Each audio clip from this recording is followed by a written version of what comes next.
Hello everyone, in this video I'll show you everything you need to know about the new Deinosuchus. I'll show you how to tame it and its spawn codes, all the properties of its 3 bone-crushing attacks, and lastly why I think it is competitive with or better than a T-Rex, especially when it comes to early game boss fights. So let's get right into it. To tame the Deinosuchus, it is actually a passive tame.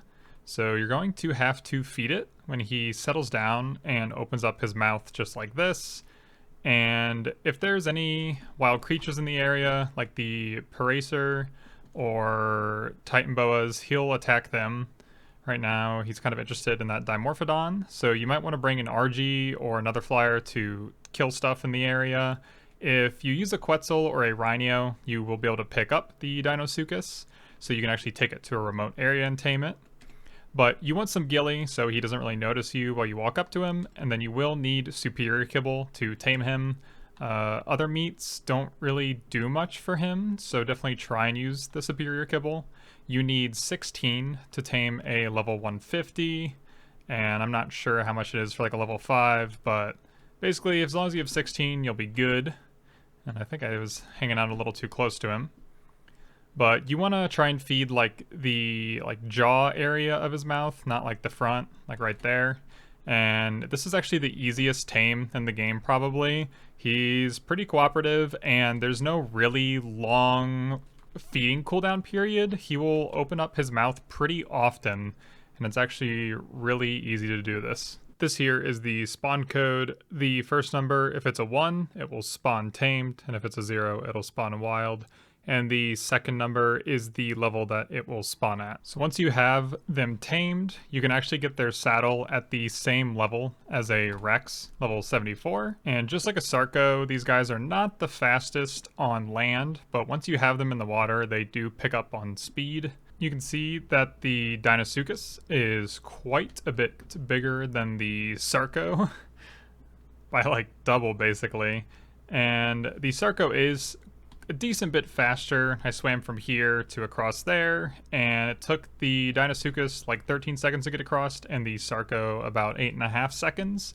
So that is quite a speed difference, but the Deinosuchus does way more damage. It's much more comparable to a T-Rex. All the Deinosuchus really can do is attack. It has 3 of them. The main attack is just a normal bite, and it does 55 base damage, which is pretty close to the Rex's 62 base damage. And I did time it, and they attack about the same speed. The Deinosuchus attacked 36 times in 30 seconds, and the Rex attacked 35 times in 30 seconds, so it's basically the exact same. So the Rex's DPS is slightly better, but we'll talk about that later. The second attack is a tail swipe here by pressing your crouch button, and it does a good bit of knockback with 70 base damage, but the attack is very slow. It basically has a cooldown, more or less. Like I'm going to be spamming it right here, and about 5 seconds later it'll do it again. So it's not very fast, just knock something away, which will actually coincide with its third attack here. Knocking something away will be good, because you will have to charge this bite. It is what the game calls a gigabyte, right here at the bottom of the screen. You have to charge the bite at least 40% to make it actually bite, otherwise it will just stop the cooldown and then you'll have to start it again. Or not the cooldown, but the charge up. And you can see here that I'm just holding my mouth open. I can walk around at a slower speed, and I am able to swim around also at a slower speed while I hold this open, and you'll recover stamina and everything, so you can actually just walk around threatening whoever with this. And then when you chomp, it will basically do the damage of a gigabyte. Pretty crazy. This is my melee right here. A Giga's bite, like the Giga does 400 base damage, and the Deinosuchus, with its Gigabyte fully charged, will do 425 base damage.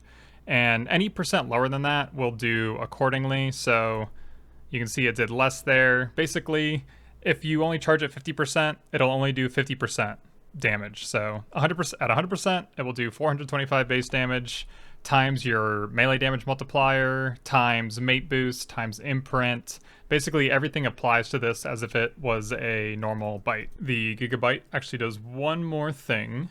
When you fully charge and hit an enemy, They then take on a status effect for 15 seconds that applies a dot damage to them, but the dot damage only does damage when they move.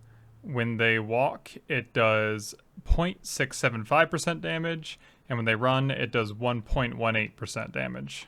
So here's the damage sprinting. It did 540 walking, and while sprinting, it will do 945 to this Karcha. The Karcha has 100,000 health to make the calculations easy, but this is not bleed damage. It does not go through any kind of damage reduction. Saddles reduce the damage, Mapers reduce the damage, Imprint reduces the damage, Stego armor plates reduce the damage, and saddles don't reduce the damage how they usually do. It's like about 15% from a primitive saddle and about 50% from a cap saddle, so that's something, but everything reduces this damage. The status effect does not work against bosses, and it will work against every creature that you hit with your fully charged Gigabyte. Has to be fully charged. And it's kind of funny when you hit flyers because the knockback of the status effect will make the flyer continue to move.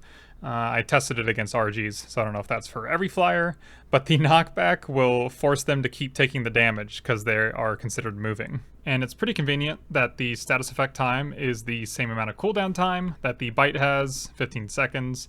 It's kind of annoying that every single thing in this game is starting to have a cooldown because it makes it less fun to use, that there's just some weird arbitrary bar on my living creature that I'm playing with, but I guess that's what they're doing. And this thing just has so much DPS because of this. It does more raw damage than a Giga when it's fully charged. Obviously it has to fully charge it, so the DPS is not comparable to a Giga. But if you run in, get a bite, you're gonna screw up some fights. If this thing gets fully mutated, it's just gonna chunk for so much damage and be very scary. One cool little trick with the Gigabyte, if you do anything and do the Gigabyte, you can actually animation cancel it.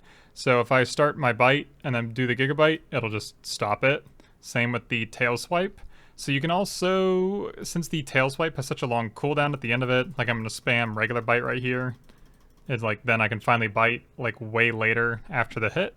You can actually cancel the animation of that cooldown and start charging the Gigabyte right here. So it hits and then you start charging Gigabyte right away. So this will help your DPS out while you're mounted a little bit. If you are fighting something while mounting the Deinosuchus, you do want to stop doing the basic attack and use the Gigabyte. It is actually worth your time. I'll show you here on this training dummy. I have it set to show me the damage that it took every 10 seconds. So on one of these, I'm just attacking as fast as possible with a auto clicker. And then on the other one, I bite to start the timer and I charge the Gigabyte. And you can see the one where I use the Gigabyte has more damage done to the training dummy. Also, the bite has a really good range, not too much in front of the Deinosuchus. It's actually like right where its snout is. But the bite radius goes all the way to its hind leg. And let me see if I can show you where the training dummy is. It's like right here in front of its hind leg is where it will still do damage at. So it's pretty good. And then even once you're past the hind leg, you can quickly turn around and attack, and the Deinosuchus will flip around and attack at a 0 turn radius. So I can say that if you would like, the Deinosuchus can replace the Rex on your playthroughs. The two uses of the Rex are a meat gatherer in the early game until you get a Giga or a Karcha, and a boss fight tame. And I'll show you that the Deinosuchus can fight bosses just as well as the Rex can, and I'll show you all the proof for that. And they gather meat about the same. The Deinosuchus is slower on land, but is much quicker in the water, of course, and its stamina management is much better than a Rex's. So that got, I think that was like 67 meat, and we'll chop these 3 Sarcos with the Rex, and I mean, the exact same amount of meat. They're like about the same. Comparing the Rex and the Deinosuchus stats, the Deinosuchus has 1,000 health at base, and the Rex has 1,100.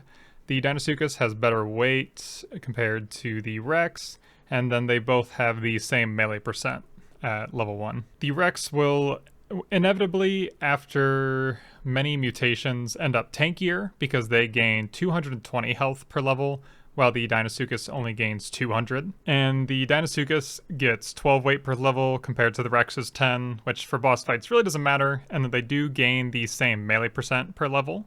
And you can see even when you actually level up the melee percent, it stays the same. They both have 1 wild level and then 5 player levels or XP levels put into them, and they have the same melee percent. And yes, in the long run, the Rex will always be tankier and do more DPS, but in the short term, when you start a map, the Deinosuchus does not put levels into oxygen. So whenever you tame one, it will almost always end up with more levels into whatever stat you value, including melee and health. So when you're doing your first boss fights, the Deinosuchus might actually end up being the better option, since you'll be able to get ones with better stats way quicker. That's on top of being able to passive tame it very quickly with superior kibble, which you'll probably have from taming RGs very early, and you don't have to get the exceptional kibble to tame a Rex with really good stats. So when it comes to raising the two, they actually have the exact same raise time. The Deinosuchus, its incubation time is twice as fast, so the egg will hatch in like 2.5 hours, I think, instead of 5 is what the Rex is on 1x rates, but either way, I popped the eggs at the exact same time, even though they have a different timer, and you can see that they have the same amount of time until they reach adolescence. So yeah, for my recommendation, and if I was starting a PvE map, I will actually be going for the Deinosuchus for my boss fight animal. I mean, that's specifically talking about monkey. You obviously can DPS the dragon and the broodmother with Rexes, but most people don't. There are better options. When I'm talking about boss fights, I'm specifically talking about monkey. Looking for the love.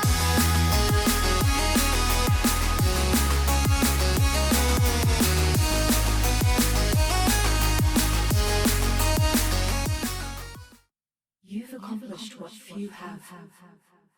You've ascended.